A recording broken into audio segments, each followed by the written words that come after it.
My name is Sophia Chen and I never planned on becoming a millionaire. I just wanted my parents to be proud of me. Growing up in our modest suburban home, I watched them pour everything into their small travel agency, dreaming of breaking into luxury tourism. But no matter how hard I worked or what I achieved, it was never enough for them. A 98% on your math test?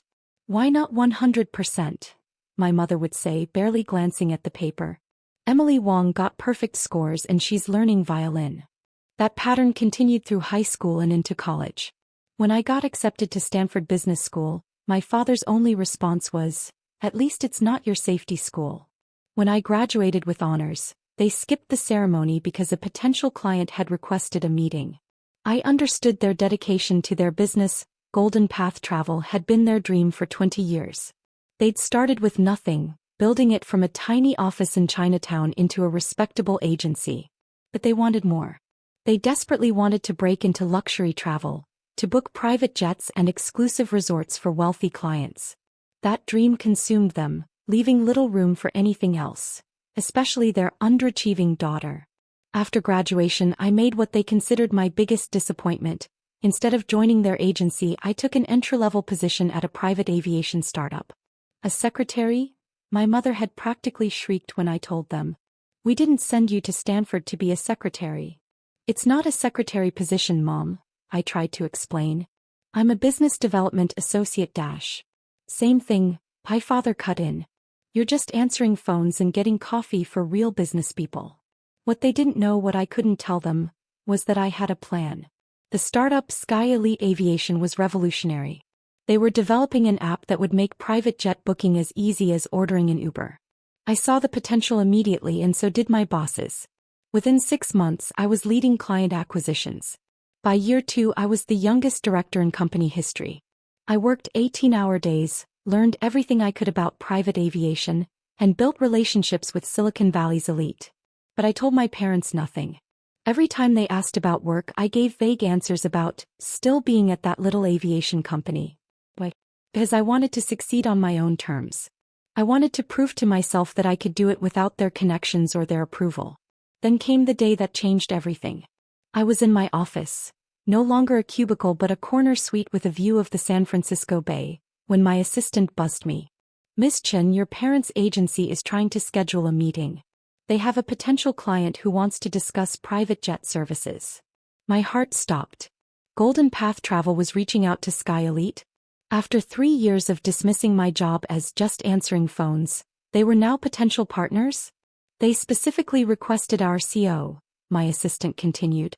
"Should I tell them Mr. Davidson is out of town?" I sat back in my chair, a slow smile spreading across my face. Mr. Davidson wasn't just out of town, he had retired 2 months ago. The board had appointed his successor immediately. Me. "No," I said, my finger hovering over the intercom. "Schedule them for tomorrow morning. But don't tell them who they're meeting with." "Are you sure?" my assistant asked, knowing my complicated history with my parents. "Absolutely," I replied. "And Sarah? Make sure the champagne in the executive lounge is properly chilled. I have a feeling we're going to need it." That night I barely slept, imagining tomorrow's meeting. Would they be proud when they discovered my success? Would they finally see me as more than a disappointment? Or would they just try to take credit for my achievements, claiming their tough love had driven me to succeed? As I lay in bed, staring at the ceiling of my Marina District apartment, I realized something. It didn't matter anymore. I wasn't that desperate to please daughter anymore. I was Sophia Chen, CEO of Sky Elite Aviation, and tomorrow, I would finally show my parents exactly who their disappointment had become. Little did I know, tomorrow would bring more drama than even I could have anticipated. The next morning, I arrived at Sky Elite's headquarters early, taking extra care with my appearance. My dark blue power suit was perfectly tailored, my makeup subtle but flawless. I wanted to look every inch the CEO I had become. At 9:55 a.m., my assistant's voice crackled through the intercom. "Your 10 o'clock is here. Your parents are accompanied by Mr. James Winston." I froze. James Winston? The billionaire tech investor my parents had been trying to land as a client for years? This meeting was bigger than I'd thought. "Send them to the executive lounge," I instructed. "I'll be there in 5 minutes." Through the glass walls of my office, I watched as Sarah led them into our newly renovated executive lounge. The space screamed luxury floor-to-ceiling windows overlooking the bay, handcrafted furniture, and a bar stocked with top-shelf spirits. My parents looked almost comically out of place, my mother in her modest dress and my father in his slightly outdated suit. But Mr. Winston, he belonged. Tall, distinguished, wearing a casual outfit that probably cost more than my parents' monthly rent, he carried himself with the easy confidence of the truly wealthy. I took a deep breath and stepped out of my office. "I'm so sorry," I heard my mother saying as I approached. "The CEO is running a few minutes late. I'm sure they're very busy. Actually," I said, stepping into the room, "I'm right on time." The look on their faces was priceless. My mother's champagne glass slipped from her fingers, hitting the hardwood floor with a crash. My father's jaw literally dropped. Mr. Winston just looked intrigued. "Sophia," my mother whispered, "what are you doing here? Where is the CEO?" "You're looking at her," I said calmly, extending my hand to Mr. Winston. "Sophia Chen, CEO of Sky Elite Aviation. It's a pleasure to meet you, Mr. Winston." He shook my hand firmly, a smile playing at his lips. "The pleasure is mine. Though I'm getting the impression there's quite a story here." "Impossible," my father sputtered. You can't be the CEO?" I finished for him, moving behind the bar to pour fresh champagne. "I was appointed 2 months ago, after leading Sky Elite's expansion into Asia and tripling our client base in under a year." Mr. Winston's eyebrows shot up. "That was you. I read about that expansion in Forbes. Brilliant strategy, using local influencers to normalize private aviation among young tech entrepreneurs." My mother's face had gone from shocked to calculating. I could practically see the wheels turning in her head, trying to figure out how to spin this to their advantage. "Oh yes," she jumped in, her voice syrupy sweet. "We always knew Sophia would do well. That's why we encouraged her to take that entry-level position. We saw the potential in this company. Mom," I cut her off firmly. "Don't." The room fell silent. Mr. Winston glanced between us, clearly fascinated by the family drama unfolding before him. "For 3 years," I continued, my voice steady, "you've called my job a disappointment. You've told relatives I was just a secretary. You've dismissed every accomplishment, every promotion, every success I've had here." "We were just trying to motivate you," my father protested weakly. "No," I said, setting down my champagne glass. "You were trying to control me. You wanted me to join your agency to live out your dreams instead of my own. And now that you see what I've built without you, you want to pretend you supported me all along." Mr. Winston cleared his throat. "Perhaps I should give your family some privacy.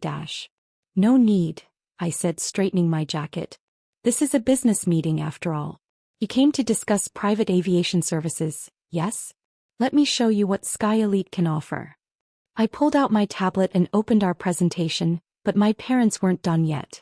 What happened next would change our family dynamic forever. As I began walking Mr. Winston through our services, my mother made one last desperate attempt to regain control. "Sophia," she interrupted, her voice sharp. "This is our client. We brought him here. You can't just Actually, Mrs. Chen," Mr. Winston cut in smoothly, "I believe your daughter is exactly who I need to speak with." He turned to me. "I've been following Sky Elite's innovations for months. Your app-based booking system is revolutionary. But I had no idea the CEO was so young." "Young but experienced," I replied, maintaining eye contact. "I've personally overseen over 10,000 private flights and developed our client portfolio from scratch." My father, who had been unusually quiet, suddenly spoke up. "If you're really the CEO, then why didn't you tell us? Why let us believe you were just a low-level employee?" I turned to face him, feeling strangely calm. "Would you have believed me? Or would you have accused me of lying like you did when I made honor roll? When I got into Stanford? When I Enough," my mother snapped. "You're embarrassing us in front of Mr. Winston." "No, Mrs. Chen," Mr. Winston interjected. "Your daughter isn't embarrassing anyone. In fact, she's rather impressive." He turned to me. "I came here today because I was interested in booking private jets for my tech conferences. But now I'm thinking of something bigger. Sky Elite could be the perfect partner for my entire corporate fleet." My parents' expressions shifted from embarrassment to shock as Mr. Winston continued. How does an exclusive contract sound? All my company's private aviation needs handled by Sky Elite. We're talking about 200 plus flights annually minimum. I maintained my professional composure, but inside my heart was racing. This would be our biggest contract yet. We would be honored, Mr. Winston. Shall we discuss the details in my office? As we stood to leave, my mother made one final play. We should all discuss this together as a family dash. Mom, I said firmly, this isn't a family discussion. This is business. And in this building, I'm not your disappointing daughter. I'm the CEO of a multi-million-dollar company. Mr. Winston followed me to my office, leaving my parents standing in the lounge, their reflections visible in the floor-to-ceiling windows, looking smaller somehow, diminished. 2 hours later, after signing the biggest contract in Sky Elite's history, I returned to find them still there. My father was sitting with his head in his hands, my mother staring out at the bay. Sophia, my father said quietly, we were wrong. Yes, you were. Can you forgive us? My mother asked, turning to face me. I walked to the bar and poured 3 glasses of champagne. I don't know, I said honestly. But maybe we can start over. Not as the disappointed parents and the failure daughter, but as equals. I handed them each a glass. To new beginnings? They took the glasses, and for the first time in years I saw something new in their eyes. Not disappointment, not calculation, but respect. To new beginnings, they echoed. As we stood there sipping champagne and looking out over the bay, I realized something important. Success wasn't about proving them wrong, it was about proving myself right. I had built this life on my own terms, and no one, not even my parents, could take that away from me. That evening, as I sat in my office signing the final paperwork for Mr. Winston's contract, my assistant brought in a delivery, a huge bouquet of flowers from my parents. The card read simply, "We're proud of you." I smiled, placed the card on my desk, and got back to work. After all, I had a company to run.